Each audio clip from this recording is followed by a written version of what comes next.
The iPhone Air represents the first major shakeup to the iPhone family in years. The Air replaces the iPhone 16 Plus in Apple's lineup, but it really stands on its own as a completely new device. In fact, the iPhone Air really feels like a blueprint for the future as Apple nears the 20th anniversary of the original iPhone. Measuring 5.6mm, the iPhone Air is the thinnest phone in the world that's not a foldable, and yet it feels very sturdy thanks to its titanium frame. I have literally tried to bend and break this handset and it stayed intact. The Air doesn't skimp on performance either, packing an A19 Pro chip for playing demanding games and taking advantage of Apple intelligence. So what's the catch with this super slim Air? There's only a single camera, and while the battery life is pretty solid for something this size, you get less endurance versus the iPhone 17 Pro models. But it might still be the best phone for you, depending on what you are looking for. Here is the pros and cons in my full iPhone Air review. The iPhone Air starts at $1,000 for 256GB of storage. That's $100 more than the iPhone 16 Plus, but Apple is betting that you will be willing to pay a premium for a phone that's this slim and portable. There is just one problem. The iPhone 17 Pro starts at $1,099, which is just $100 more for a phone with triple cameras, a bigger battery, and an A19 Pro chip with an extra GPU core and vapor chamber cooling for better sustained performance. So you should really think about whether this stunning design is worth it. The iPhone Air has a release date of September 19. The iPhone Air is so thin and light that you are worried for its safety when you see it from across the room, but you will feel reassured when you put it in your hands. Measuring just 5.64mm thin, the iPhone Air edges out the Samsung Galaxy S25 Edge for the thinnest phone we have tested. The Air is so thin, in fact, that you might forget it's in your front pocket. Well, the whole device isn't this thin. The plateau or camera bump runs across the top of the device and jutes out. At least it doesn't wobble on a table when you press down. Apple purposely crammed all the major components into this area to make room for a larger battery down below. The iPhone Air comes in sky blue, cloud white, light gold, and black. Frankly, the black color makes the design look cheap and not as thin. I preferred the sky blue model I tested, which does a better job of showing off the Air's thin profile. Some have complained that the titanium frame is too shiny, but I don't agree. If you are worried about the durability for a phone this thin, I think you can rest easy. I saw a demo that simulated a band with 130 pounds of force and the iPhone Air shrugged it off. To further fortify the iPhone Air, Apple equipped the phone with a Ceramic Shield 2 display with 3x the scratch resistance of the previous technology and the Ceramic Shield back that's 4x more crack resistant than glass. It is worth noting that the iPhone Air has a single speaker integrated into the earpieces compared to dual speakers for the iPhone 17 and 17 Pro series. During my testing, the Air's speakers got plenty loud when listening to Apple Music, but it did sound tiny at max volume. Some have shared in our YouTube interview with Apple on the iPhone Air that they wish that this phone came in a mini size. I say there is no need, you get the best of both worlds with this device, a large 6.5-inch display in a very pocket-friendly size. And it's a pretty damn good ProMotion screen too, with a rated maximum outdoor brightness of 3000 nits, a 1 to 120Hz refresh rate, and anti-reflection tech built in. Outdoors, I put the iPhone Air up against the Galaxy S25 Edge, playing the same Begonia trailer, and Emma's tone looked brighter, plus there was less glare. The iPhone Air didn't perform quite well as in our lab testing, covering less of the DCI-P3 color space and turning in a slightly worse Delta E accuracy score. The iPhone Air features a single 48 megapixel fusion camera with 2x optical quality zoom. No telephoto, no ultra-wide, but it is a pretty strong performer based on my testing. Just don't expect much more from the 10x digital zoom. The iPhone Air does bring some cool new camera features to the table that are also available on the iPhone 17, 17 Pro and 17 Pro Max.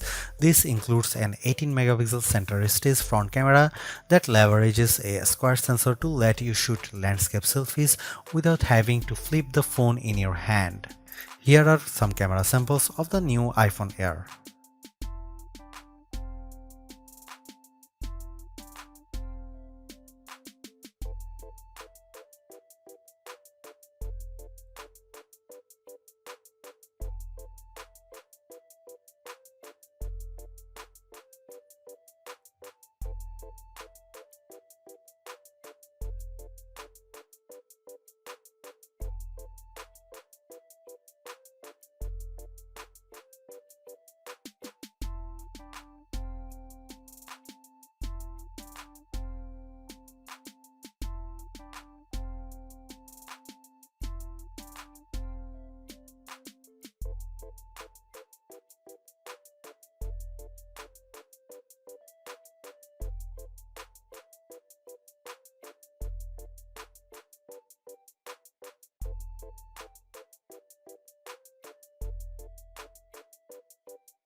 Packing an A19 Pro chip, the iPhone Air promises Pro-like performance in a very skinny frame.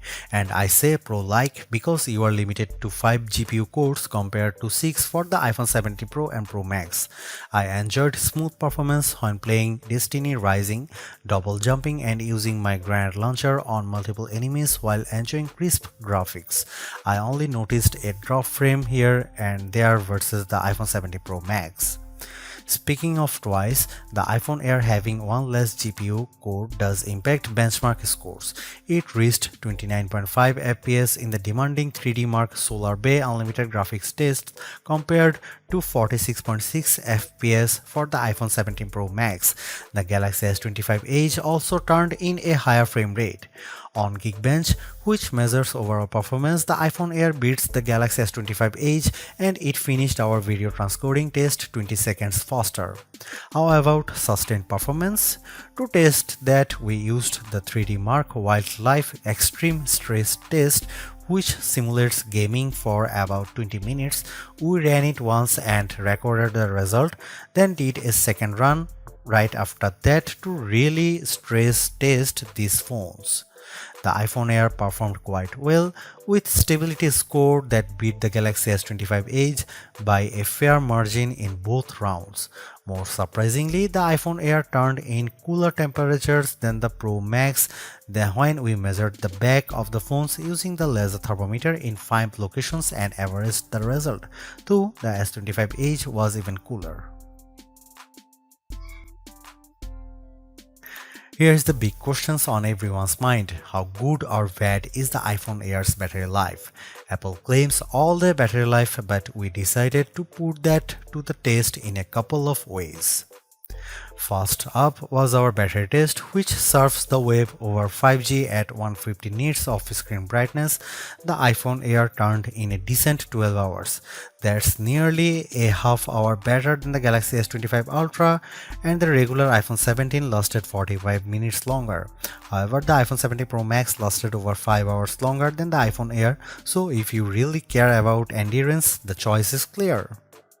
I also compared the iPhone Air's battery life versus other phones when streaming the same YouTube video over Wi-Fi for 5 hours at 50% screen brightness. The iPhone Air was down to 81%, which is better than the Galaxy S25 Edge's 67%. Note that Apple sells a $99 MagSafe Battery Pack for the iPhone Air that's designed to deliver 65% more power. The iPhone Air puts most of its components in the plateau towards to the top of the device, and this is the area that got fairly warm during my testing. For example, after playing Asphalt Legends for 10 minutes, I measured this area and it got as hot as 106 and 109 degrees. Playing the same game on the iPhone 17 Pro Max, the temperature was in the 96-degree range. When performing other tasks, the iPhone Air mostly kept it cool, so your results will depend on the apps you are using. I am torn about the iPhone Air as its remarkable piece of engineering. This design is amazingly thin and light, and Apple deserves serious credit for making it so durable. It feels so strong, I don't think I would bother with a case. I also like how well the iPhone Air performs. No, it doesn't have the graphics might or sustained performance of the iPhone 17 Pro or Pro Max, but it's faster than the Galaxy S25 Edge and remains fairly cool under pressure, and it offers better sustained performance than Samsung's slim phone.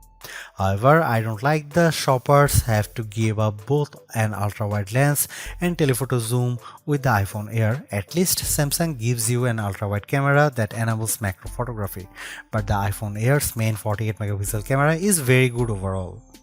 Apple left some other features on the cutting room floor as well, as such as fast charging and cinematic mode for video, so sometimes the Air feels more like an iPhone Lite. Overall, I think the iPhone Air is worth buying for those who want a super slim phone that's very easy to carry, that doesn't sacrifice too much on performance, but you will have to live with some trade-offs if you want something this compact.